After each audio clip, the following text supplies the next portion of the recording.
Informe personal Jimena, la mujer de las dos tierras, párrafos 1 y 2 del artículo 45. Han pasado 5 años desde que el desierto dejó de ser un castigo y se convirtió en mi hogar. 5 años desde que las manos que una vez me ataron para ser entregada a guerreros apaches también me liberaron sin querer, arrojándome a un destino que nadie imaginó.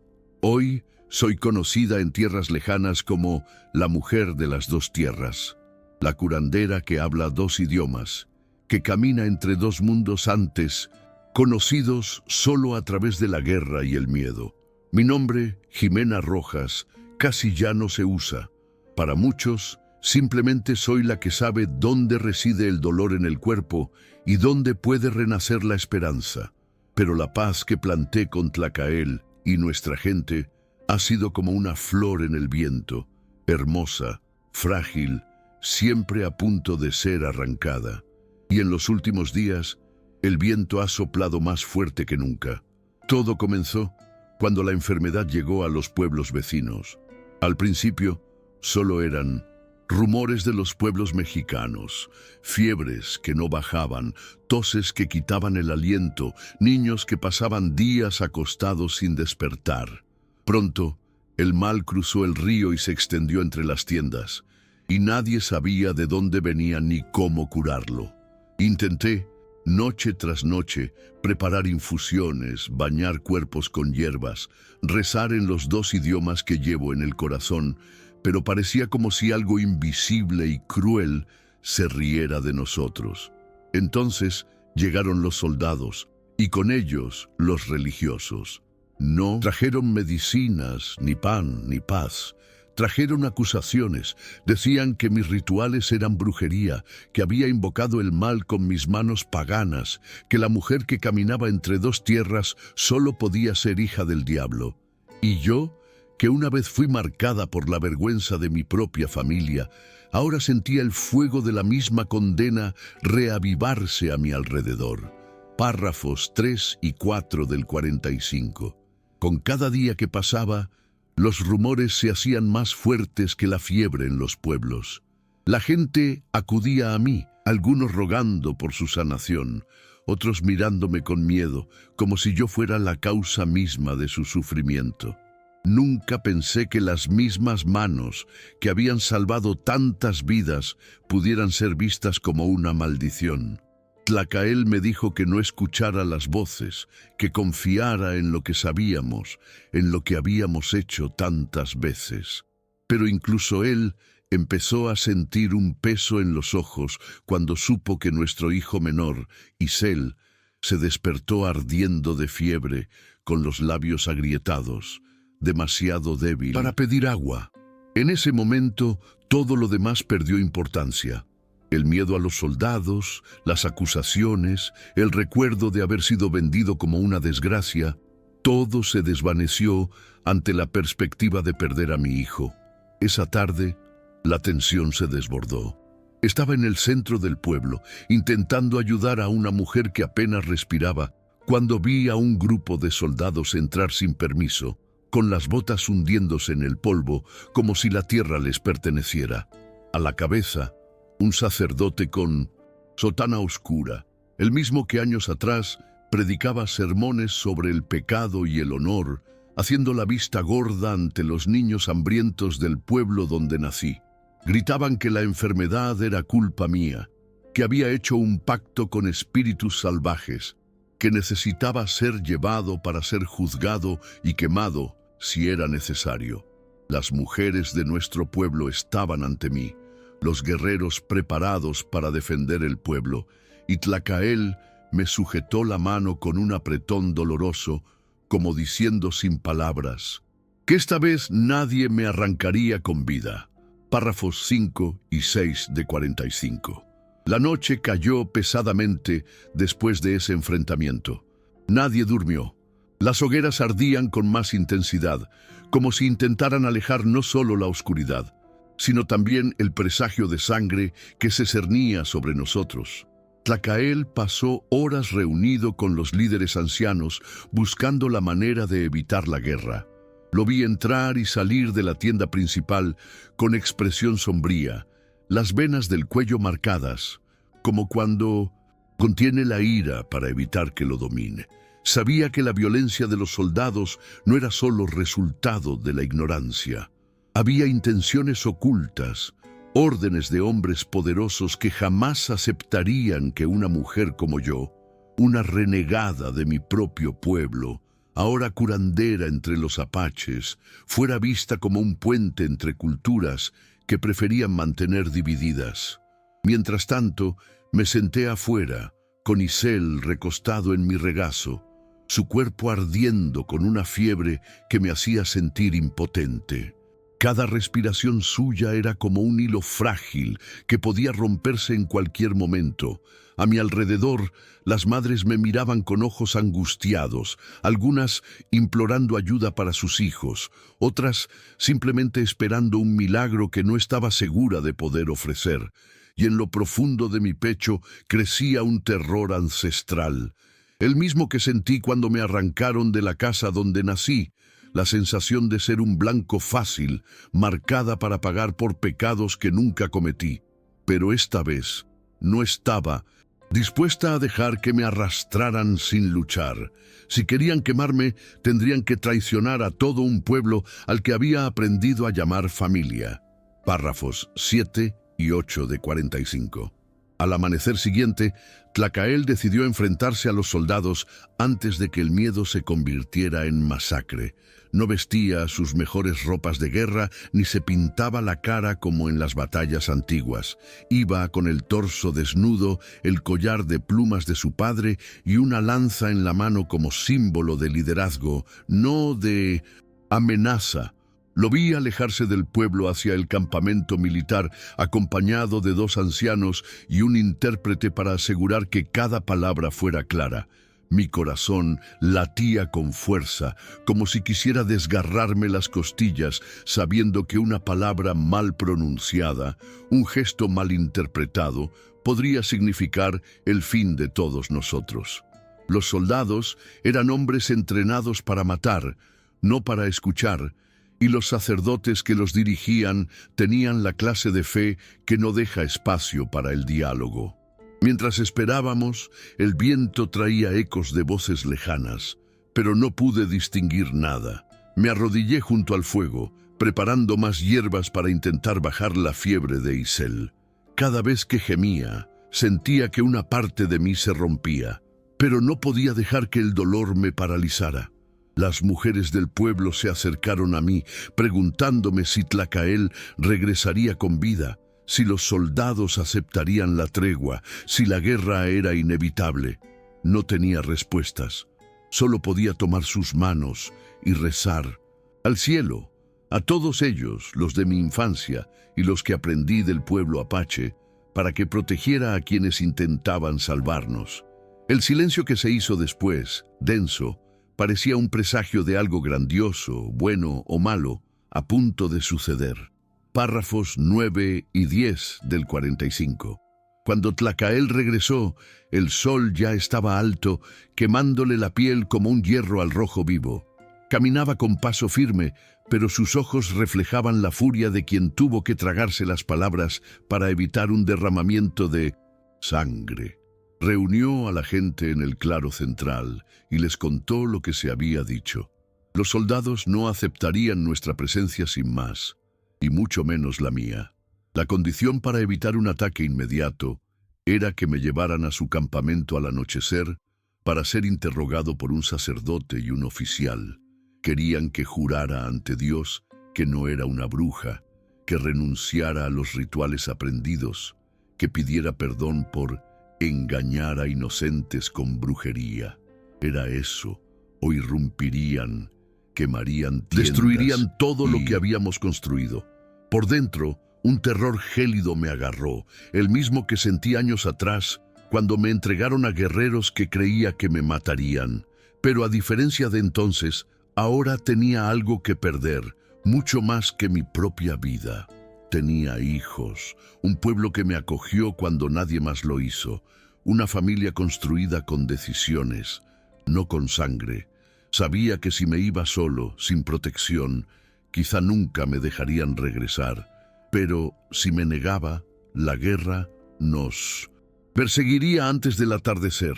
Respiré hondo y, aun con piernas temblorosas, le dije a Tlacael que iría. No por mí, sino para intentar salvar a cada alma que dependía de esa frágil paz. Él simplemente me sujetó la cara, con los ojos llenos de dolor, y susurró que si no regresaba, no dejarían piedra sin remover en el campamento enemigo. Pasé el resto del día preparando algo más que medicinas. Era como si cada gesto fuera el último que hiciera en ese lugar al que finalmente llamaba hogar. Llevaba la manta azul que Tlacael me dio aquel primer invierno entre los apaches, ataba mis trenzas con tiras de cuero que contenían pequeñas cuentas traídas por las mujeres que había curado, y llevaba una bolsita de hierbas secas, no para protección espiritual, sino para recordarme quién era ahora, una curandera, no una bruja. Mientras tanto, los niños me observaban en silencio y sentí el peso del miedo en sus ojos, miedo de perder a su madre, miedo de ver la poca paz que habían conocido desvanecerse como polvo en el viento. Isel deliraba de fiebre, y antes de irme, besé su frente ardiente y le prometí que volvería para cuidarlo. Cuando los guerreros se ofrecieron a escoltarme, el intérprete dijo que los soldados exigieron que fuera sola, para demostrar que no tenía nada que ocultar. Era mentira, lo sabía. Querían debilitarme, hacerme sentir pequeña, fácil de quebrar. Tlacael no aceptó de inmediato. Los dos discutieron en voz baja, hasta que, con dolor en la mirada, cedió, confiando solo en la promesa de que me esperaría a la orilla del río. Caminé hasta el límite del pueblo, con las piernas pesadas como plomo, el corazón latiéndome con tanta fuerza que me mareaba. Cada paso me recordaba el día en que me entregaron a la fuerza, pero ahora caminaba por voluntad propia, no por mí, sino por todos los que dependían de un hilo de esperanza para sobrevivir. Párrafos 13 y 14 de 45. El camino al campamento de los soldados parecía más largo de lo que realmente era. El sol se ponía lentamente, tiñéndolo todo de un rojo intenso, como si el cielo mismo presentiera la sangre que podría derramarse esa noche. El polvo se me pegaba a la cara. El olor a sudor, hierro y miedo se mezclaba en el aire. Al ver ondear las banderas militares, sentí una oleada de recuerdos de mi infancia, de los gritos de honor y pecado de mi padre, de la mirada de mi madre desviándome como si fuera una carga. Era como si regresara al mismo juicio de antes, solo que esta vez ya conocía la sentencia, culpabilidad, incluso sin delito. Quedan 31. Los soldados me recibieron como si fuera una fiera a punto de atacar, con las manos en las armas y la mirada fija. Se acercó un sacerdote, el mismo que ya me había condenado en voz alta cuando era niña, diciendo que una mujer que desagrada a Dios merece ser olvidada o castigada. Hizo la señal de la cruz y me susurró que me arrodillara, que sólo así podría demostrar que venía en paz. No obedecí. Me quedé de pie, con las manos abiertas, mostrando que solo llevaba hierbas medicinales. El silencio que siguió fue tan denso que incluso los cuervos que volaban sobre nuestras cabezas parecían esperar su siguiente movimiento. Quedan 30. Párrafos 15 y 16 del 45. El interrogatorio comenzó bajo la lona rasgada de una tienda de campaña improvisada. El sacerdote y 2 oficiales me sentaron en un banco bajo mientras ellos permanecían de pie, mirando hacia abajo, como si la diferencia de altura fuera suficiente para hacerme ceder. Me preguntaron mi nombre, mis orígenes, mis prácticas. Cuando les dije que aprendí de las mujeres apaches cómo usar raíces y hojas para curar fiebres y heridas, el sacerdote apretó los labios, diciendo que era brujería disfrazada de cuidado. Uno de los soldados golpeó el suelo con la bota sin cesar, un sonido seco que me martilleaba la cabeza, intentando hacerme sentir pequeña, débil, culpable. Pero algo creció dentro de mí que no había sentido antes. Una fuerza sólida, hecha del amor que sentía por mis hijos y el hogar que me habían dado. Quedan 29. Empezaron a hablar en voz alta sobre la enfermedad, insinuando que solo yo podía haber traído un mal tan extraño. Una mujer rechazada por su propia gente, recibida por salvajes. ¿Qué más se podía esperar?, dijo uno de ellos, riendo entre dientes. Sentí que las lágrimas me quemaban, no de miedo, sino de ira. Me habían tratado como mercancía, me habían rechazado como un error, y ahora me acusaban de algo que solo había intentado: combatir. Respondí con firmeza que no era una enfermedad de los dioses, ni un castigo, era algo que ninguno de ellos entendía, pero que yo intentaba curar. El sacerdote levantó la mano, diciendo que mis palabras eran una afrenta a la fe, y en ese instante me di cuenta, no querían la verdad, querían a alguien a quien culpar, para que la ira del pueblo no cayera sobre ellos. Quedan 28. Párrafos 17 y 18 del 45.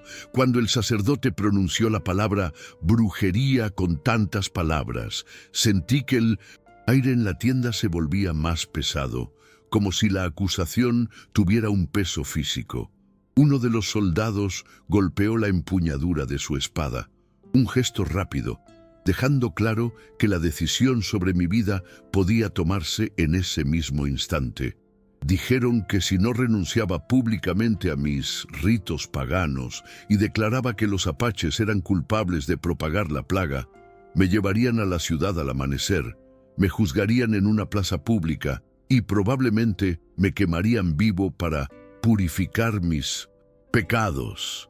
El miedo me atravesó como una espada de hielo y por un momento sentí que me temblaban las piernas. Pensé en Isel, en la fiebre que lo consumía, en los ojos de Tlacael mientras me veía partir. Era como si toda mi vida estuviera en manos de hombres que solo sabían juzgar, nunca escuchar. Quedan 27. Respiré hondo, intentando contener el temblor de mis manos. Si cedía, si decía lo que querían oír, podría salvar el pellejo, quizá incluso regresar a la aldea. Pero eso significaría condenar, avivar el odio que ya nos rodeaba. Me había prometido, al cruzar el desierto por primera vez, que nunca más permitiría que usaran mi cuerpo ni mi voz para aplastar a otros. Así que, aún conociendo el riesgo, respondí que no tenía nada a lo que renunciar, que sanar no era pecado, que llamar brujería al amor era cosa de ciegos. El silencio que siguió fue desgarrador, y vi en la mirada del sacerdote que, para él, esa respuesta ya era mi sentencia. Quedan 26. Párrafos 19 y 20 de 45. Los soldados intercambiaron miradas rápidas, y comprendí que mi presencia allí no tenía nada que ver con encontrar la verdad. Era solo un chivo expiatorio conveniente, alguien para aliviar la culpa que nadie quería cargar. Uno de los oficiales dijo que pasaría la noche bajo custodia, que al amanecer me llevarían a la ciudad para un juicio justo. La palabra justo salió de su boca con el mismo sabor amargo que recordaba de mi infancia, cuando dijeron que era justo entregarme para salvar la reputación de la familia. La misma justicia retorcida impartida para proteger a las mujeres poderosas y aplastar a las que no encajaban en el molde impuesto. Sentí que me sudaban las palmas de las manos, que se me aceleraba el corazón, y en ese instante comprendí. Si no encontraba la manera de salir de allí, no volvería a ver a mis hijos. Quedan 25. Mientras me llevaban a un rincón del campamento, atándome las manos como a un animal peligroso, pude ver más allá de las tiendas el río que separaba la aldea apache de las tierras de los soldados. Imaginé a Tlacael al otro lado, de pie, esperando alguna señal mía. La distancia era corta, pero parecía un abismo infranqueable. El viento traía el sonido de antorchas encendidas y el humo olía a madera vieja mezclada con hierro y sudor. Cada paso que daba me alejaba más de mi gente, y la idea de que esta noche podría ser la última me oprimía el pecho hasta que apenas podía respirar. Sabía que necesitaba coraje, pero el miedo era tan real que se sentía pesado, tirándome al suelo con cada movimiento. Quedan 24, párrafos 21 y 22 del 45. La noche cayó pesadamente sobre el campamento, trayendo un frío que ni siquiera la fogata cercana podía disipar. Me ataron las manos a un tronco improvisado y 2 soldados montaban guardia, riendo y bebiendo mientras fingían cuidarme. El suelo estaba duro, olía a tierra húmeda mezclada con sangre seca, como si este lugar hubiera visto otras pruebas antes que la mía. El silencio solo rompía el sonido de los grillos y el crepitar del fuego, y cada minuto parecía una lenta y penosa espera a que amaneciera para que el fin pudiera comenzar. Pensé en Isel, en la fiebre, en la piel sudorosa y frágil de mi hijo, y las lágrimas brotaron sin pedir permiso. Allí, sola, me di cuenta de que no tenía otra opción. Si quería volver a ver a mis hijos, tenía que irme de aquel campamento antes del amanecer. Quedan 23. Pasé horas observando los movimientos de los guardias, el sonido de sus botas en la tierra, el momento en que uno se apartaba para orinar, otro para beber más. Recordé lo que siempre decía Tlacael: el coraje no es la ausencia de miedo, es actuar a pesar de él. Me invadió el miedo, pero empecé a pensar en cada nudo de la cuerda, cada sombra alrededor del fuego, cada oportunidad de escapar. Los recuerdos del pasado volvieron como látigos. El día que me entregaron, las manos que me empujaron sin mirar atrás, y un pensamiento se apoderó de mí. Nunca más dejaría que decidieran mi destino sin luchar. Ni soldados, ni sacerdotes, ni nadie. Faltan 22. Párrafos 23 y 24 de 45. El amanecer trajo una fina niebla que lo difuminaba todo bajo la tenue luz de la luna. Los soldados estaban cansados.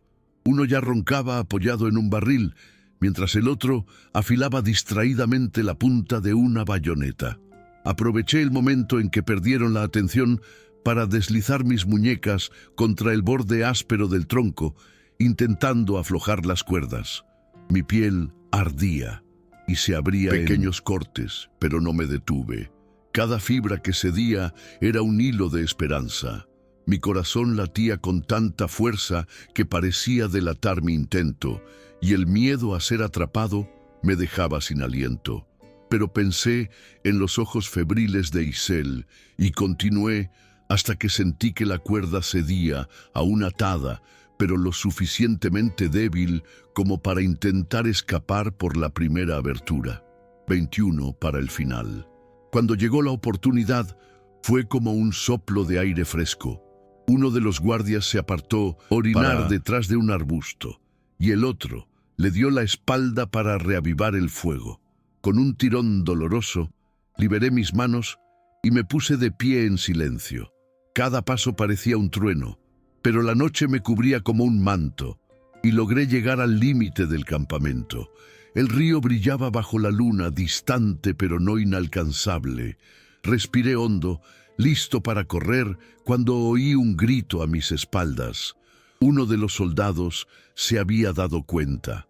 Las antorchas se encendieron, comenzó la conmoción, y no tuve más remedio que lanzarme a la oscuridad, apostándolo todo a escapar.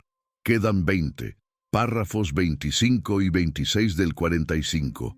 Corrí con todas mis fuerzas, sintiendo la tierra fría bajo mis pies descalzos, las ramas secas arañándome las piernas. Detrás de mí, pasos pesados y gritos de mando rompían el silencio de la madrugada, cada vez más cerca. Las antorchas iluminaron el camino por instantes, proyectando mi sombra alargada, como si el mismísimo infierno me persiguiera. Mi corazón latía tan rápido que parecía que iba a estallarme, y solo podía pensar en el rostro de Isel, en el miedo que sentiría si no regresaba. El río estaba allí, brillando como una espada de plata, pero parecía cada vez más lejano a medida que las voces me rodeaban. 19 para el final. Se oyó un disparo, un sonido seco que rasgó la noche, y algo pasó zumbando junto a mi oído. El miedo se convirtió en pura desesperación. Me arrojé entre la maleza más espesa, arañándome los brazos y la cara, intentando perderme entre los árboles. Podía oír el crujido de las botas al aplastar las hojas tras de mí, a uno de los soldados gritando que yo era la bruja del desierto y que no debían dejarme escapar con vida. El peso de sus palabras me golpeó tan fuerte como la persecución. Me habían llamado de todo, pero nunca les pareció suficiente. Ahora, además de ser una mujer indeseada, era la personificación del mal. Y aún así, seguí corriendo, porque si me detenía, sería solo una llama más en un fuego injusto. 18 restantes. Párrafos 27 y 28 del 45. Cuando por fin llegué a la orilla, me temblaban las piernas como si ya no fueran mías. El agua reflejaba la luna, fría y traicionera, fluyendo velozmente por las lluvias de los últimos días. Detrás de mí aparecieron antorchas entre los árboles cada vez más cerca y los gritos se volvían más claros, más cargados de odio. Sabía nadar, pero la corriente podía llevarme demasiado lejos, hasta un punto del que tal vez no pudiera regresar. Respiré hondo, intentando contener el terror, y recordé que Tlacael dijo una vez que a veces la supervivencia consiste simplemente en elegir saltar, incluso sin saber dónde caerás. Eso hice. Entré al agua de golpe, sintiendo el frío como cuchillas, la ropa aplastándome y la corriente intentando arrastrarme. Faltan 17. Nadé con fuerza, tragando agua a grandes tragos, luchando por mantener la cabeza a flote mientras la orilla opuesta parecía alejarse en lugar de acercarse. Detrás de mí oí otro disparo y vi cómo se multiplicaban las llamaradas de las antorchas, pero nadie se atrevía a entrar al río, al menos no todavía. El agua helada me quemaba los pulmones. Cada brazada era un esfuerzo desesperado por no ser arrastrada. Una rama atrapada en las rocas me arañó el brazo, pero no me detuve. Solo pensaba en mis hijos, en el olor de la casa de barro que habíamos construido, en la risa de Isel antes de que la fiebre aún no lo venciera. Todo lo que era, todo lo que amaba, estaba al otro lado de ese río. 16 para el final. ChatGPT dijo, párrafos 29 y 30 del 45.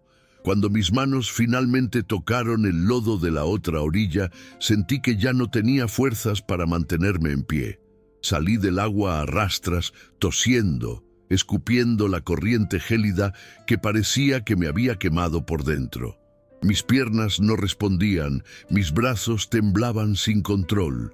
Detrás de mí, las antorchas se detuvieron en la orilla del río, los soldados gritaban órdenes confusas, temerosos de enfrentarse al agua en esa oscuridad. Por un instante, sentí que la noche me protegía, ocultando mi cuerpo empapado, permitiéndome respirar y sentirme vivo. Pero sabía que no tenía tiempo.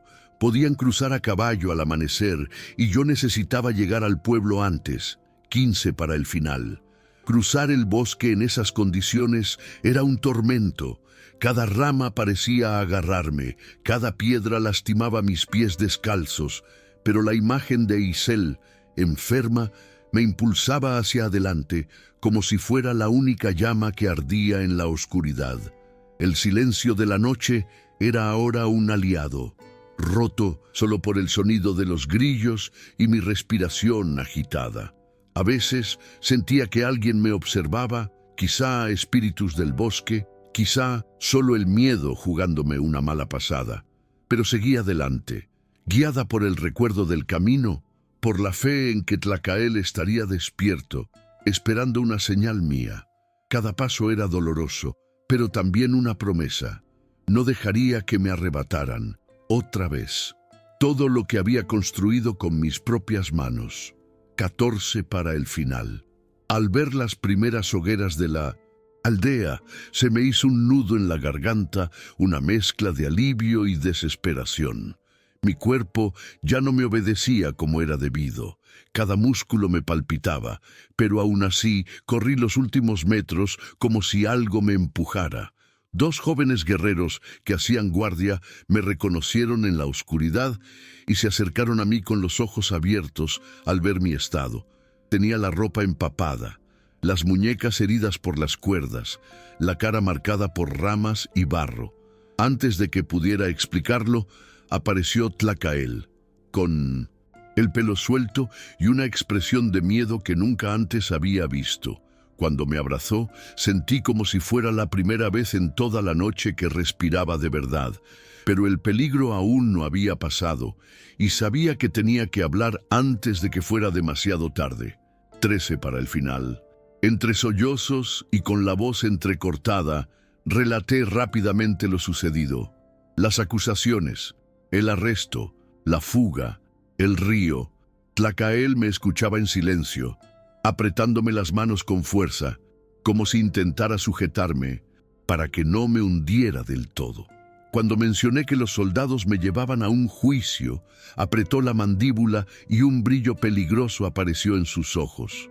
Ordenó a los guerreros que vigilaran los alrededores y enviaran exploradores para rastrear cualquier movimiento de tropas. Aún exhausto, les pedí que me llevaran con Isel. Necesitaba comprobar con mis propios ojos que mi hijo aún respiraba. En ese momento, la fuerza para seguir adelante solo provenía del amor que sentía por mis hijos. Un amor que ninguna amenaza, humana o divina, podría arrebatarme. Quedan 12. Cuando entré en la tienda donde estaba Isel, casi se me paró el corazón. Mi pequeño yacía sobre las pieles, con la piel tan caliente que parecía arder, la cara demasiado pálida y los labios secos. Respiraba entrecortadamente, como si cada una fuera una batalla ganada por los pelos. Me senté a su lado, sosteniendo su manita, y sentí el peso del mundo entero sobre mis hombros. Era mi hijo, mi sangre, y no podía soltarlo. Impotencia me desgarraba, pero no había tiempo para lágrimas. Respiré hondo, como si buscara el valor en la tierra, y pedí a las mujeres del pueblo agua fresca, hierbas, cualquier cosa que pudiera ayudarme a bajar la fiebre. Quedan 11. Pasé horas a su lado, cambiándome la ropa húmeda, susurrándole palabras que ni siquiera estoy segura de que pudiera oír. Tlacael iba y venía, coordinando la guardia, enviando guerreros a observar los movimientos de los soldados, pero siempre regresaba para apretarme el hombro, recordándome que no estábamos solos. Aún así, sentía el miedo carcomiéndome, ese antiguo miedo a perder todo lo que amaba una vez más, impotente para detenerlo. Con cada espasmo, cada débil gemido, una parte de mí se desgarraba. Pero otra parte crecía, una llama tenaz que decía no, hoy no entregaría a mi hijo a la muerte ni a la injusticia que siempre me había atormentado. 10 para el final. Párrafos 35 y 36 del 45. El amanecer trajo un viento seco y el lejano sonido de cascos de caballo, un cruel recordatorio de que el tiempo se agotaba. Lo había intentado todo y nada parecía calmar la fiebre de Isel.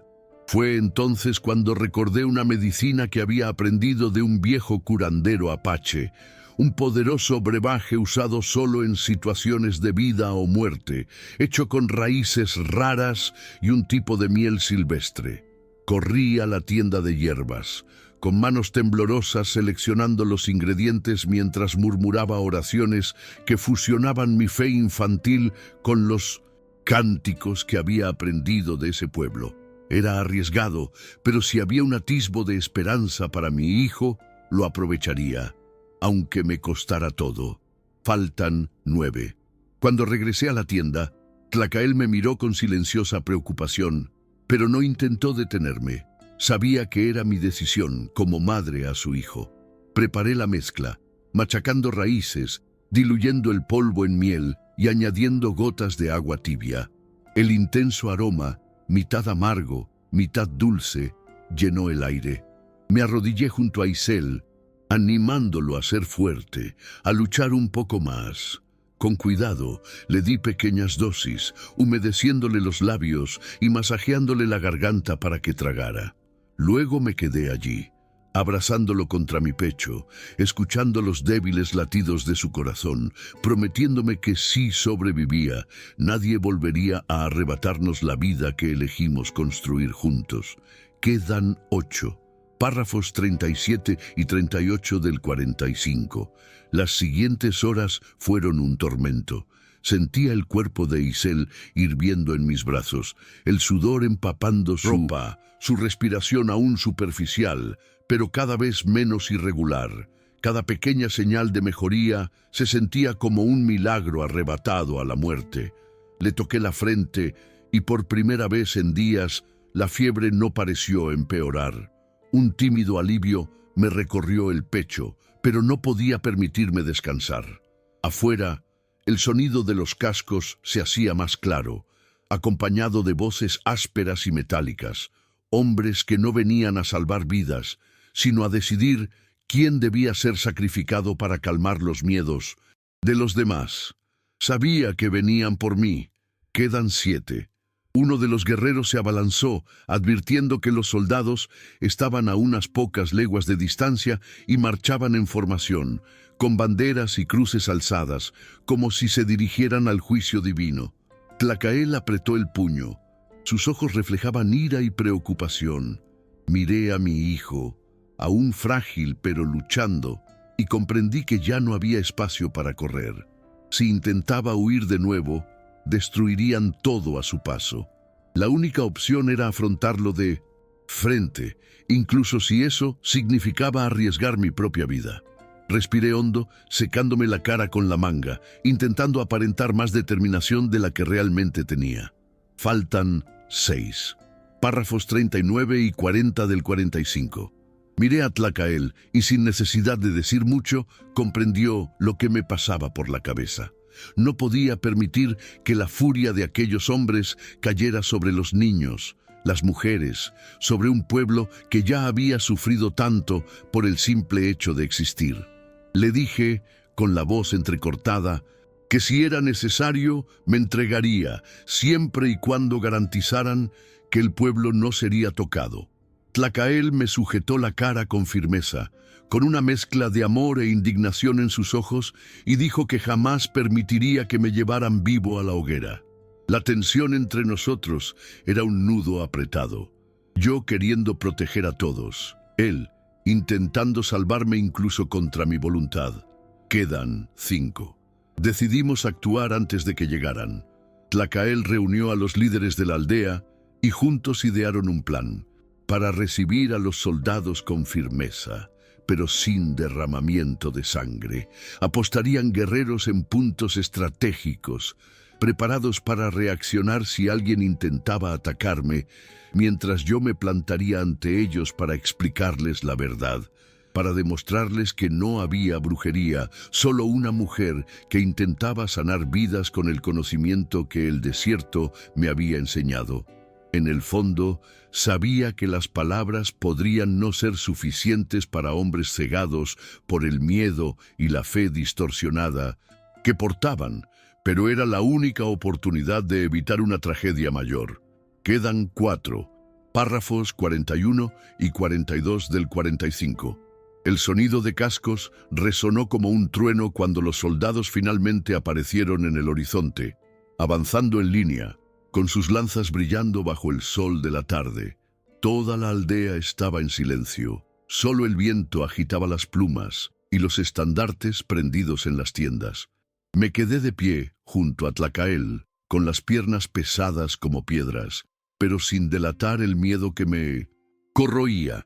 Cuando se detuvieron a pocos metros, un hombre con sotana se adelantó, señalándome como si fuera la encarnación misma del mal.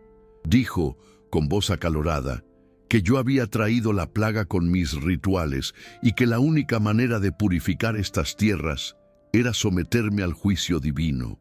La ira y el dolor se mezclaban en mi pecho, pero mantuve la vista en alto, sabiendo que si flaqueaba, me aplastarían algo más que la vida. Quedan 3. Tlacael dio un paso al frente, hablando con firmeza, denunciando la injusticia y recordándome que no fueron mis manos las que trajeron la enfermedad, sino el hambre y la miseria que los propios colonos habían sembrado en esas tierras. Algunos soldados dudaron, intercambiando miradas de sospecha, pero el sacerdote insistió en llamarme bruja, maldita. Respiré hondo y di un paso al frente también, contándolo todo: cómo había curado a docenas de enfermos en pueblos vecinos, cómo había desperdiciado horas intentando salvar incluso a los hijos de Minta. Soldados que ahora me señalaban con el dedo. Mi voz era temblorosa, pero cargada de verdad. Si iban a juzgarme, que lo hicieran mirándome a los ojos, que vieran que no tenía miedo de ser quien soy. Quedan 2. Párrafos 43 y 44 del 45. El silencio que siguió fue denso, como si el aire mismo esperara la sentencia. Algunos soldados bajaron las armas, visiblemente conmovidos por mis palabras, mientras que otros, enardecidos por las palabras del sacerdote, exigieron mi muerte inmediata. Fue entonces cuando una mujer de su grupo se adelantó, cargando en brazos a un niño enfermo, con tos y fiebre. Con lágrimas en los ojos, me rogó que la ayudara, diciendo que ninguno de los remedios de los sacerdotes había funcionado. La escena rompió la barrera del odio por un instante. Me arrodillé sin dudarlo, pedí agua y comencé a curar al niño allí mismo, ignorando la tensión y las armas que me apuntaban. Cada gesto mío era una súplica silenciosa para que vieran la verdad. Falta 1. Minutos después, el niño respiraba mejor. La fiebre pareció bajar un poco, su madre sollozaba agradecida e incluso los soldados más rígidos intercambiaron miradas de incertidumbre. Tlacael se quedó a mi lado, alzando la voz para decir que eso era todo lo que hacía: salvar vidas, no quitarlas. Uno de los líderes militares, rompiendo finalmente su postura rígida, declaró que no había razón para condenarme y ordenó la retirada. El sacerdote se marchó furioso, prometiendo que algún día el pecado sería expiado. Pero, por ese momento, la guerra se evitó. Permanecí allí, arrodillado en el polvo, exhausto, pero sintiendo que algo había cambiado para siempre. Por primera vez, comprendí que mi vida no se trataba solo de sobrevivir. Se trataba de resistir, se trataba de amor y sanación. Más fuerte que cualquier sentencia o prejuicio. 0 restantes. Párrafo 45 de 45. Cuando regresé a la tienda, Isel dormía plácidamente. Por fin había bajado la fiebre y su rostro era sereno, como si la pesadilla hubiera quedado atrás. Me senté a su lado sintiendo el peso del día sobre mis hombros, pero por primera vez en mucho tiempo no era un peso de dolor, sino de alivio. Tlacael entró poco después, se arrodilló a mi lado y me tomó la mano en silencio. No necesitábamos decir nada. Habíamos sobrevivido juntos y la vida que habíamos construido allí había demostrado su valía frente al odio y la injusticia. Esa noche, al ver a mi hijo respirar tranquilo, supe que nunca más permitiría que me arrebataran el derecho a amar, sanar y existir plenamente entre las 2 tierras que ahora eran mi hogar.